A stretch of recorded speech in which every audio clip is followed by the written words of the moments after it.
कमरदा अंचल में पागल कुकुर आतंक। पागल कुकुर कामुड़े 8 जन गुरुतर थिला बेले भोगराई ब्लॉक कमरदा अंचल में आज पागल कुकुर गुड़ाई गुड़ाई समस्त को घाइला करिछि। काहाकू गुड़े कामुड़ी तो आउ काहाकू हाथ में कामुड़ी झुणी पकाइथिला। सेथि मध्यरु 7 जन पुरुष थिला बेले जणे नाबालक को कामुड़ी पकाइथिला पागल कुकुर।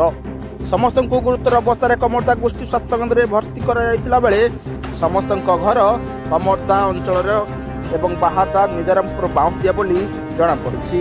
गतकाली संध्यारे 10 जन को घाइला करथिला बेले आज 8 जन को घाइला करिछि सेही पागल कुकुर। कुकुर को काबू करने स्थानीय लोके उद्यम करथिले सफलता पाई नथिले। जोंथिपाई बारंबार प्रशासन एवं वन विभाग को जणाथिले पदक्षेप शून्य बोली ग्रामवासी माने अभियोग करछंती। फल रास्ता जीवाई स्कूल पिला एवं लोक मैंने भय कले। Bureau report constable live. बारंबार कुकुर आक्रमण करूची बारंबार कौन कहबी एमितिया तो बारंबार होची। प्रशासन को जणाले प्रशासन भी किछि करनाती, वन विभाग को जणाले से किछि करनाती। एमिति बारंबार कामुची। एमिति 15-20 दिन आगे एमिति कामुथिला, आज एमिति 8-10 जन कामुलानी। तेणु रास्ता घाट जावाको हमको बहुत भय नागुची।